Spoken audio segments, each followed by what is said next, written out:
Good Shabbos, everyone. In this week's Torah portion, Moshe Rabbeinu says to the Jewish people, and now, V'ata, what is it that Almighty God is asking from you? Only to fear Him, to love Him, to serve Him, to go in His ways, to perform all of His commandments, and to love Him with all your heart and with all your soul. And the Talmud asks, how could Moshe Rabbeinu say to the Jewish people, and now, what is it that Almighty God is asking of you? Only to do all of these things. It's not so simple to love God with all your heart and with all your soul, to perform all the commandments, to fear Him, to go in His ways. How could Moses make it sound like it's such a small, trivial request? And the Talmud's answer is more astonishing. The Talmud says, well, for Moses it was a simple matter. But that also doesn't make any sense, because the first rule of every speaker is you have to know your audience. If it's easy for you, it doesn't mean it's easy for the Jewish people. And so the Alter Rebbe in Tanya answers, and he says that every Jew has a spark of the soul of Moses. And therefore, if we access and tap into that part of Moses, the little Moses within each and every one of us, we could accomplish that. But the question still persists. Yes, you may have a spark of the soul of Moses, but you're not Moses. And perhaps what the answer is that the Torah is saying that every one of us has their part of Moses in them. And therefore, you may not be able to do what Moses did. You may not be able to accomplish what he accomplished.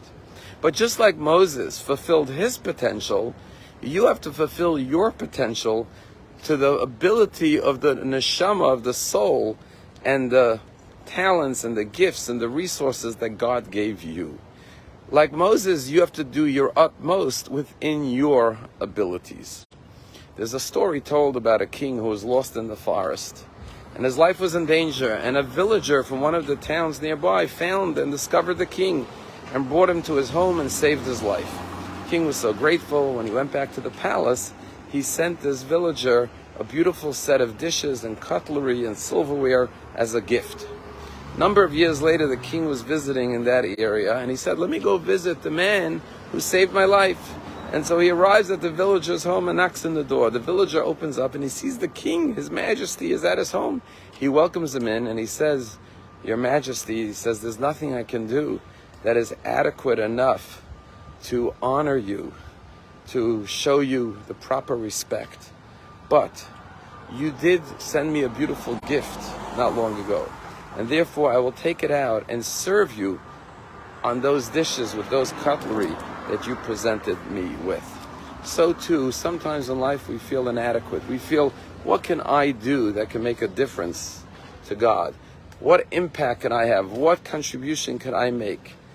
I'm not Moses. And the answer is, you have your potential just like the greatest leader and prophet of Israel had his potential.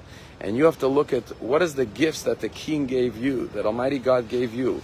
What are your talents, your resources, your abilities, your strengths, and serve God with those gifts and those potentials that He gave you to fulfill.